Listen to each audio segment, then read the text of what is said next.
Hello, and welcome to another Olympic hopeful episode of We Only Look Thin. I am Katherine Weigel. I am one of your hosts. I have lost over 120 pounds and kept it off for over 6 years. Wow. I am a Tiny Habit certified coach, a Thrive Global certified coach, and with me today is Olympic hopeful Donald Weigel, and I have lost about 100 pounds.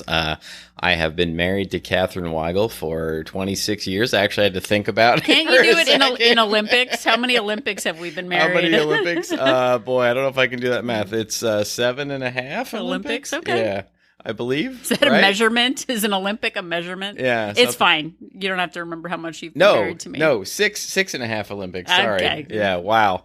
You can tell I was not a math major, and I've kept my weight off for about 6.5 years, and we are here to talk about it. The reason I was chuckling so much is that Katherine recently told me about a post where somebody said that you could, like, there was no law against introducing yourself as an Olympic hopeful. It's so nice. What a lovely way to introduce oneself. Like, I'm sure I'm an Olympic hopeful. See, but while you were thinking that, I was thinking, you're like, oh, I'm not a math guy. And I was like, but weren't you a mathlete? Were you, did your school ever have like mathletes? We had mathletes, but no, I was not Matholympics? a mathlete. No. My best friend was a mathlete, and it was really annoying. She was good at everything. It seemed to be effortless, which is what I assume people in the Olympics are, like effortless people. Yeah. And, I know that we are, I don't want to get off on a big tangent, and I'm not completely prepared with studies and stats, but I've heard many times about studies where athletes who things come to them very naturally, they typically cruise on their natural talent until they get to a certain point, and then the people who have less talent, natural talent, but have worked much harder to build skills past them in the achievement area. Well, let's see. Well, I've been neither ever. I don't think I have neither excelled nor attempted to be better. So, but you have practiced your skills over and over again as a weight loss guru, a weight loss inspiration. But look, I think that this wasn't what we were exactly going to talk about, but I think that I spent many years like wishing that I would just immediately be good at losing weight. Right. And, why can't I just be good at it? It's not fair. And it turned out that what the key to success was to practicing the habits that got me to lose the weight. And repeating the same habits over and over again until I got good at them, starting small and building up. And then eventually the weight came off. Yeah.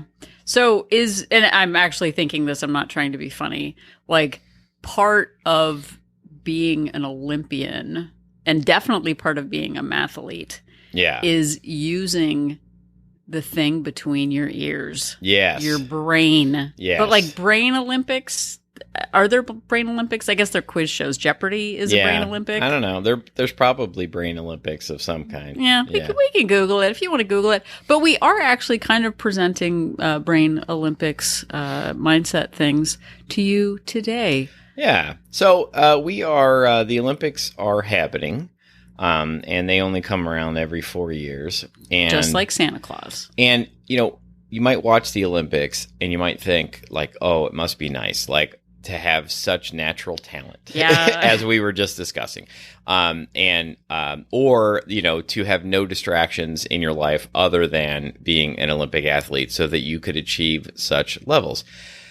But it got mostly Katherine thinking, if we're being honest, about what could we learn from Olympic athletes as regular people. As just regular folks. Well, but I really do think that we get to a point where we think it's too late for us to change. We're seeing all these young athletes running around. Donald and I are actually watching the Tour de France, which is also in France. By the time this episode comes out, it'll be over. But yes, we are. But we've been watching the Tour de France. Maybe we could do an episode on what we learned from the Tour de France, because I've actually learned quite a lot. Have you? Yeah, I have. And most of the people listening won't know that the Tour de France is over. No, but the Tour de France actually usually ends in Paris. And this year, because of the Olympics, the Tour de France could not end in Paris because Paris was super busy planning for the Olympics. It's full of Olympic spectators and hopefuls. And hopefuls, yeah, exactly. And hopefuls. But we really can learn things from Olympians. Just when we thought, I learned nothing from these people. Yeah, usually when I watch a sporting event, I come away going, this taught me nothing. This taught me nothing. But we can actually learn something from Olympians. We don't need to represent our countries and train for hours and hours and years to show up at the Olympics, but we can learn from them right from our very own homes. Yeah, for sure. And so we're going to do that today. So Donald, do you want to lead us out to sort of how we came up with what we're going to talk about? Well, so like I said, Catherine got to thinking, what can we learn from Olympic athletes? And, she actually came up with a couple of things, but then we went searching on the interweb and found a recently written article on WebMD called Olympic Athletes Use These Mindset Tricks, and You Should Too, written by Joe Kita, Kita, or Kita, probably Kita.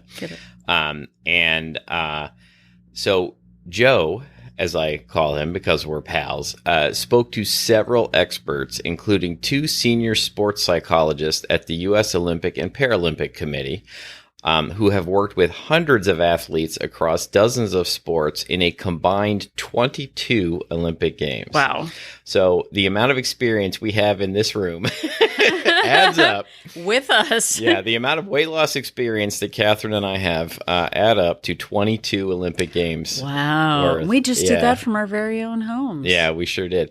So we decided to take some of these lessons from Olympic athletes and talk about them and relate them to us, those who are engaged in weight loss and fitness activities, and how they might apply. Yep. And part of it is just showing up today is step 1 in becoming an Olympian of weight loss and mindset. So a weight loss Olympian.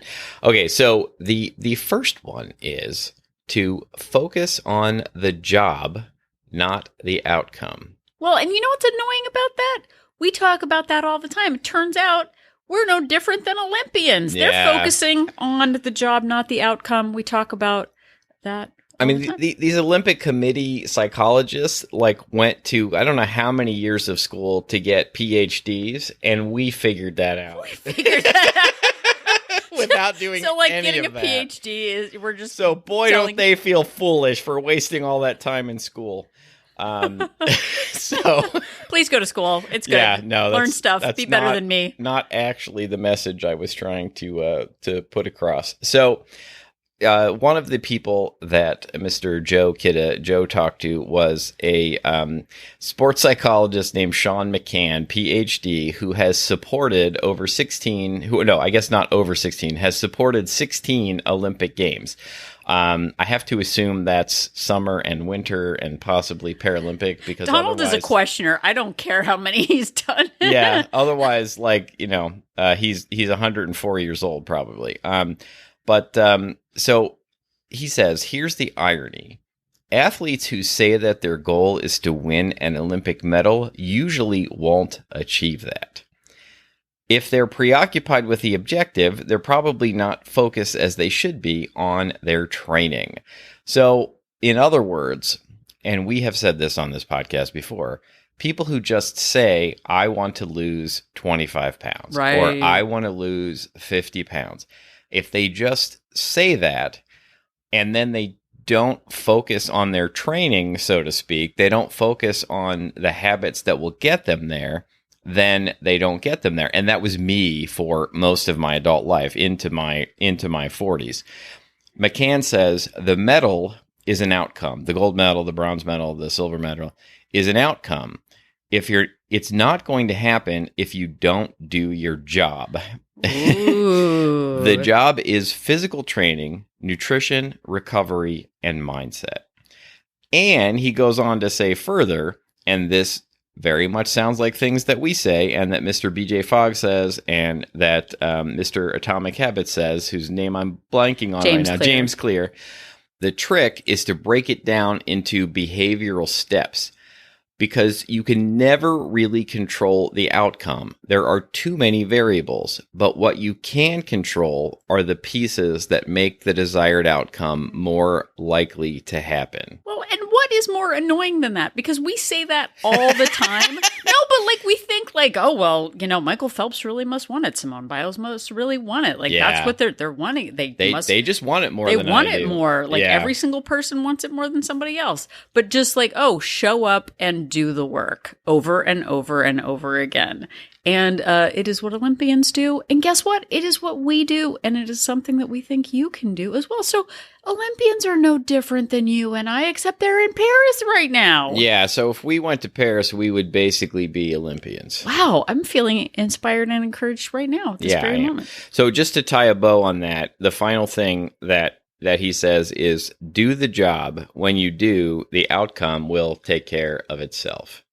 Wow. That sounds like what Yoda says. I know. Also, do or do not, there's no try. I know. Well, and it also, yes, do or do not, there's no try. Also, Mr. Miyagi says, yeah. There's so many. Like, yeah, you know, walk on the left side of the road, you're fine. Walk on the right side of the road, you're fine. But if you kind of do it, if you walk down the middle of the road, then you get squished like a grape by a car. Exactly. That's what Mr. Miyagi said that. Oh, he did? Okay. Yeah. I can't remember. It was a long time ago. I'm not doing the accent because it's offensive. No, that's not okay. Yeah. All right. So that was number one. Any other things to think about on that one? Well, no, I don't think so. Other than, you know, the lesson here is, you know, you become a healthy, fit person by doing the things that a healthy, fit person does. So focus on getting yourself to do the individual habits that you believe that a healthy, fit person does, and eventually you will become that person. Right. Great job. So the next one that we're going to talk about, I've actually switched it up just a little bit to make it a little more relatable to normal folk, just like us. We're using normal pretty loosely when it comes to Catherine and I, but you know, right. So normal-ish.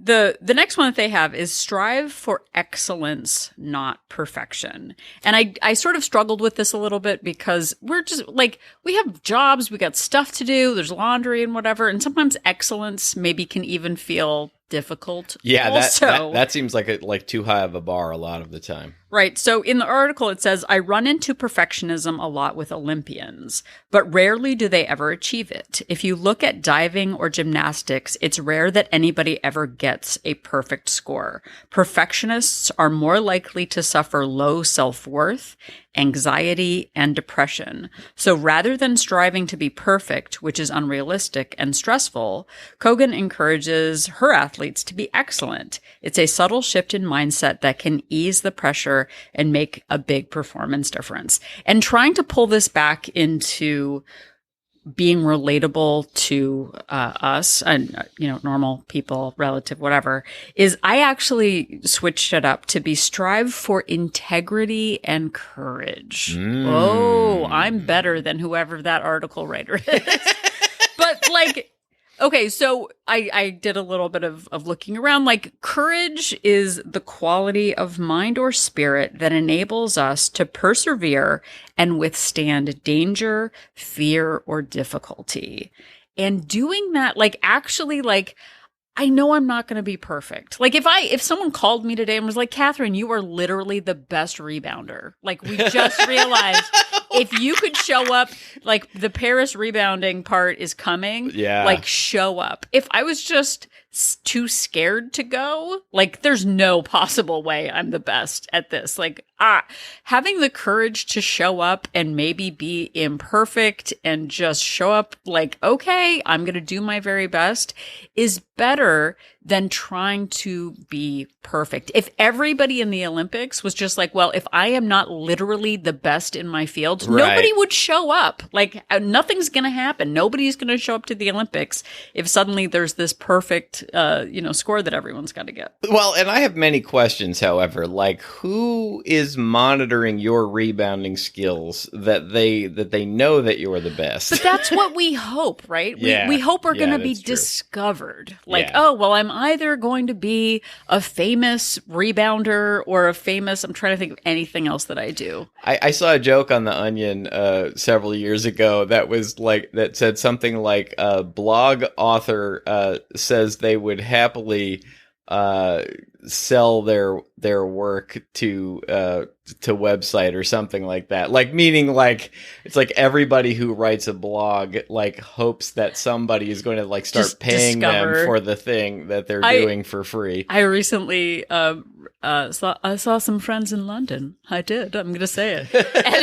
And they asked me how the podcast was going. I was like, oh, well, we've cut over, like 1.5 million downloads or whatever. And she leaned forward and she was like, okay, I'm just letting you know I'm trolling my ex and he has a podcast. Does that mean he's a millionaire? Like he has a podcast, or is he like, so like, what does that mean in like, is he a millionaire if he's got listeners? I was like, well, that's another story we can have, but I just thought it was very funny. Yeah, no, that is pretty good. Okay. So going back to letting go of perfectionism. So I was on a call with some Tiny Habits coaches the other day, and one of them was actually a PhD. A real PhD? A real PhD. And wow. He talked about how he works with his clients to separate themselves from their tendencies. And one of those tendencies was perfectionism. And he said, we are not perfectionists. We have tendencies. We have ways that we cope with situations. Yeah. And so they are not a perfectionist. They have coping mechanisms that lead to perfectionism. And if we disassociate ourselves from looking at being this like, well, this is just the way I am, I can't change. We are not our habits. Our habits and behaviors can be adjusted and redirected. Can I get like tendency separation surgery? Can I just like have an operation? I wish that would be really great. And have it be instant? So I'm picturing a guillotine, which is also French. Yeah. Good job, French people. Weren't the guillotines still like around in the 1960s? Like I can't remember. I know at least in the 1940s they were still doing it. That's not the distant past. I only know that because I read The Stranger, and the guillotine like features in that. Yeah. Good times. But if we strive for integrity and courage, just like letting go of like, I'm doing my best every day. I'm going to show up as, with all of my effort and my intention. That is the best that we can do. We can't control the circumstances around us. Brene Brown, friend of the show. Sure, I'll say friend of the show. Sure, there's no friend law. Of the show. There's no law against it. Yeah, she's a friend of the show. Hopeful. Hopeful, exactly. Yeah. So a quote from one of her books is: "Integrity is choosing courage over comfort. It is choosing what is right over what is fun, fast, or easy, and choosing to practice our values rather than simply professing them." Yeah. Right. So that's not just, like Donald said, focusing on the outcome. That's I'm showing up because this is what I value. So that's what we think you should do. Well, and I think that, for years, I would strive for perfectionism when it came to my weight loss. And what it would lead to was I would have one, in air quotes, bad day, and then I would quit. Because obviously I can't do it because I can't be perfect. Or I would break a streak. I've been going to the gym every day for the last, 24 days. Oh, I missed day 25. Well, what's the point? Why should I bother to continue to go?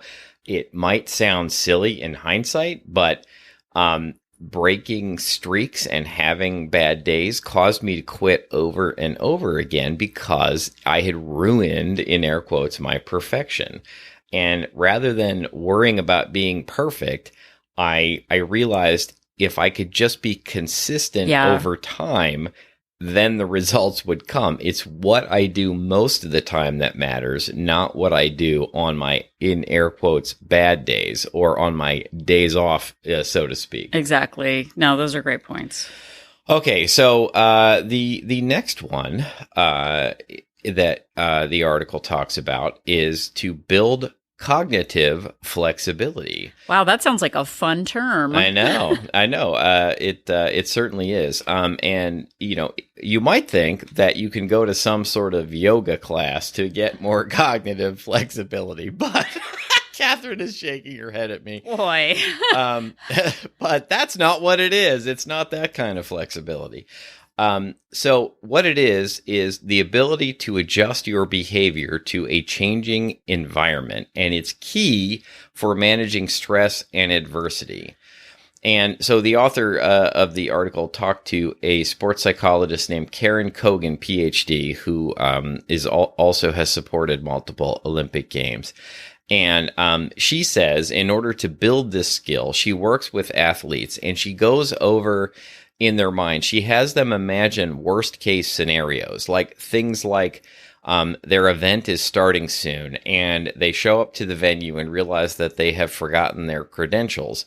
And, then the security guard's not letting them in, or they're in a position where they have to do one more, rep, whatever it is, a dive, shoot an arrow, like whatever it is Olympic athletes do. They have to do one more of them to win the medal. Like, imagine that they're in that position. What would they do? What if, like, a family member is in an accident back home, while they're at the Olympics? And most of these things are not actually going to happen. But the idea here is that you run through these scenarios in your head and you prepare for how you will react to them. And then if something like similar really does happen, then you have practiced it and you're more prepared to do it. And she says that, regular people like you and me can use this. Like, let's say you're in a meeting with your boss to ask for a promotion. What if they flat out say you don't deserve it? What if they agree to a new title, but only a small raise? What if you get stuck in traffic and miss the meeting? So what I would say is we can apply this to weight loss and fitness. Like, you've got a plan for eating. What if somebody at work brings in like free food? What if somebody brings in a treat? What if you have to stay late at work and you can't have the meal that you prepared at home? Running through all of these scenarios in your head helps you be better prepared when they really do happen. Well, and we did an episode a long while back called Winter is Coming, where we talked about those unexpected stumbling blocks that are coming our way that we don't even know are going to happen. And when we do zero preparation for any disruption in our lives, like it never occurred to me that I would twist my ankle.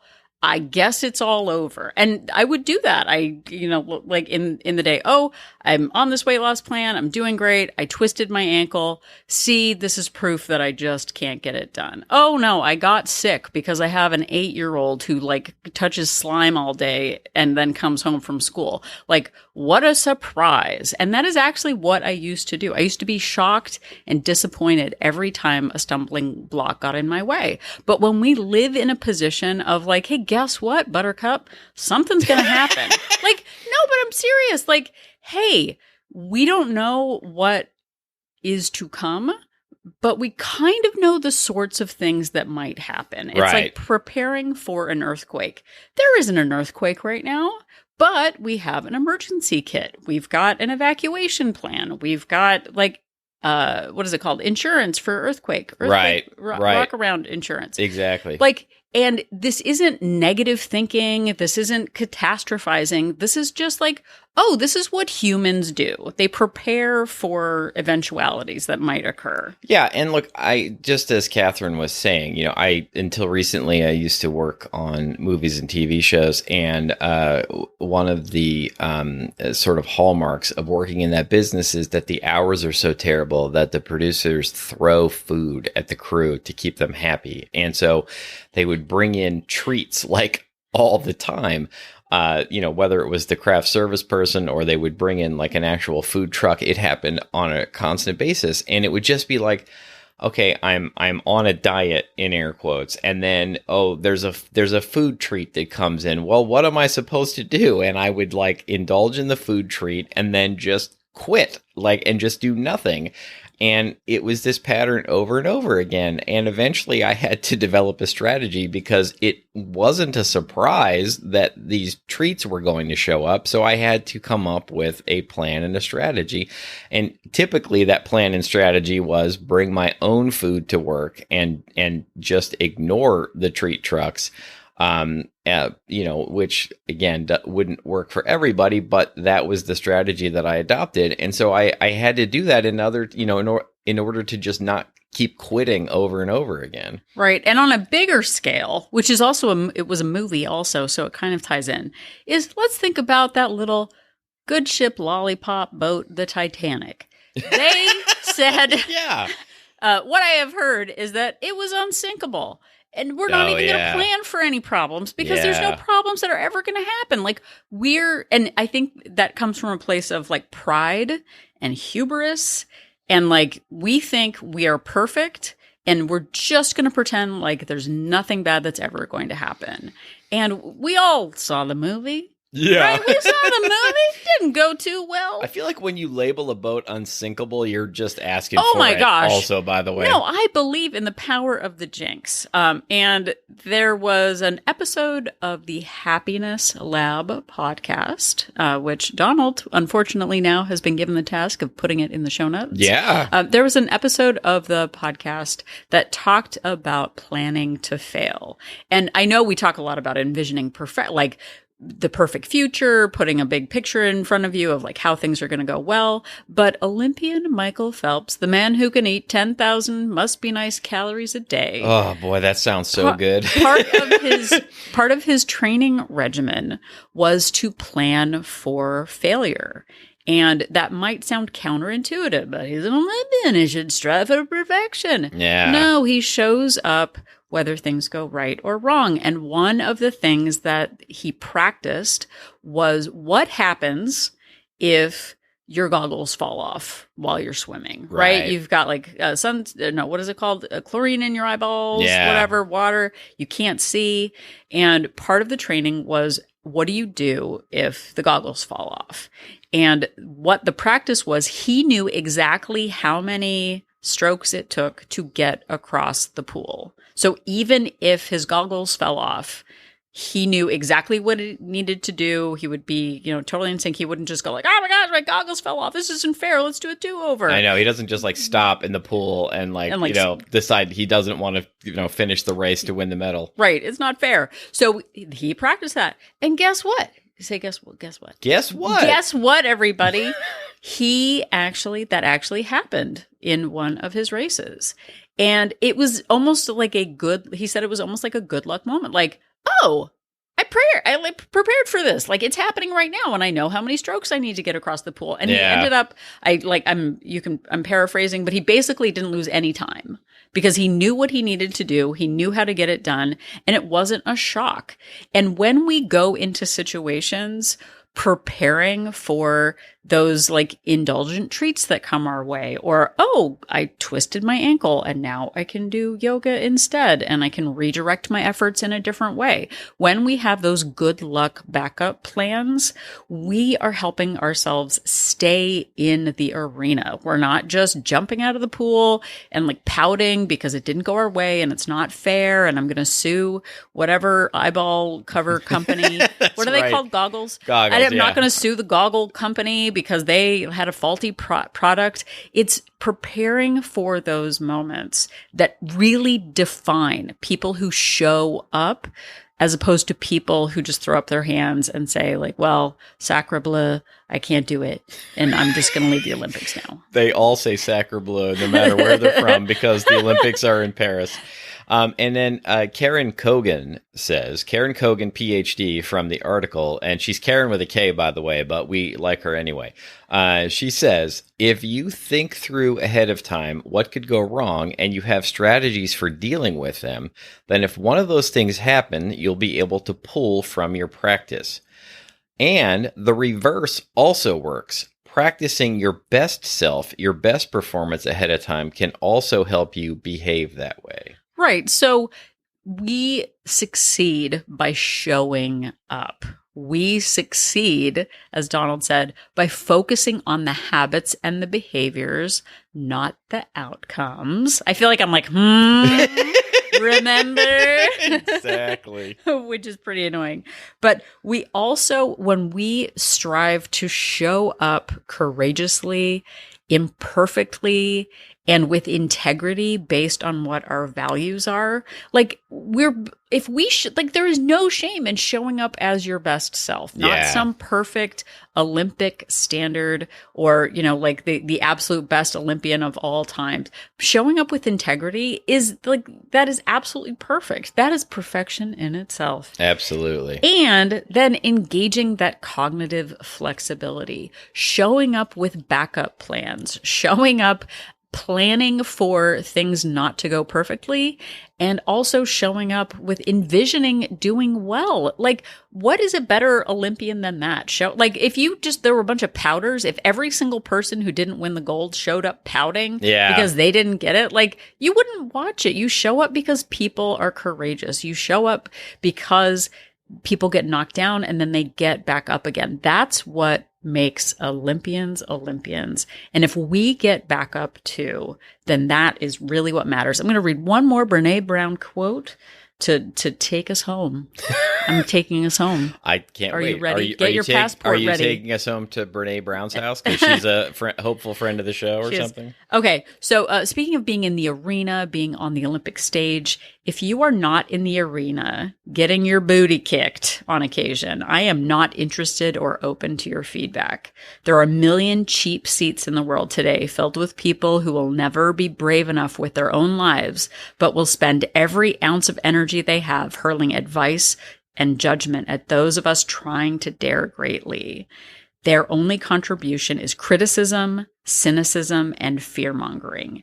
If you're criticizing from a place where you're not also putting yourself on the line, I'm not interested in your feedback. So instead of watching the Olympics, I could do better. I could do a triple sow cow. Oh, her ankle was a little twisty there. I would have stuck that landing if it was me, yeah. But you, dear listener, are in the Olympics of one. Show up every day focusing on your goals, not your outcome.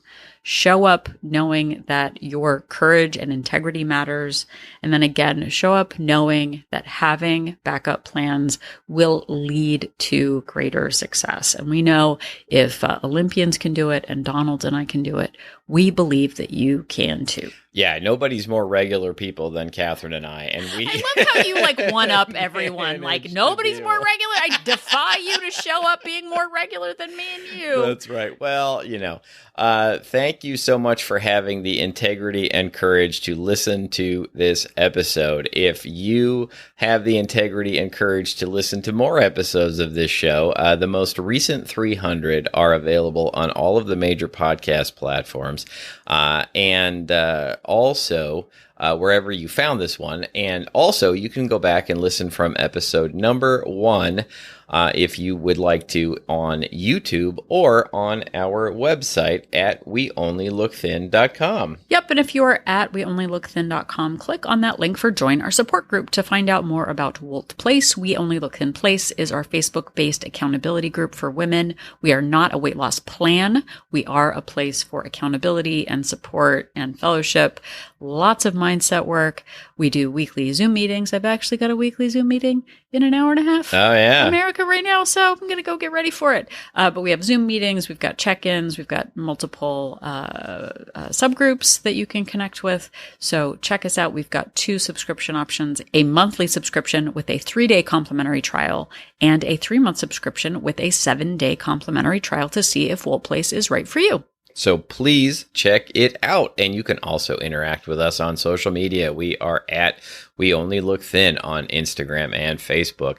We are also on the interweb via email. You can email us to weonlylookthin@gmail.com.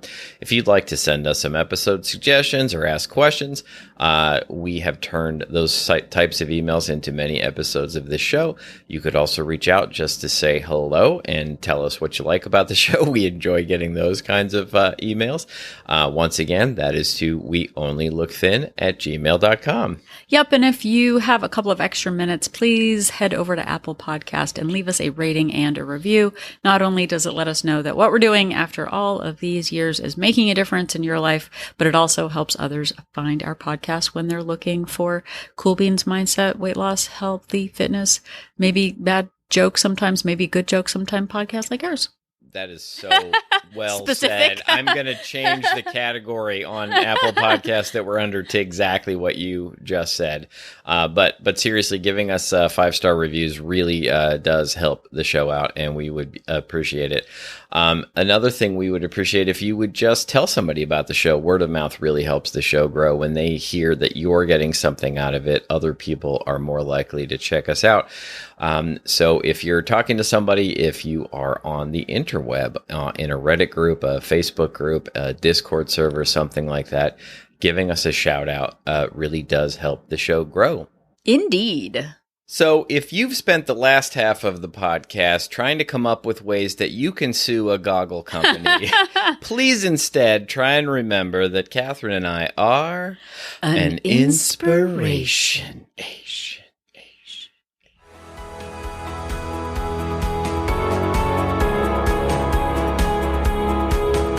The information that you hear on this podcast is for informational purposes only. The hosts are not medical professionals. You should always consult with your doctor, nurse, or other certified health professional before beginning any diet or fitness program.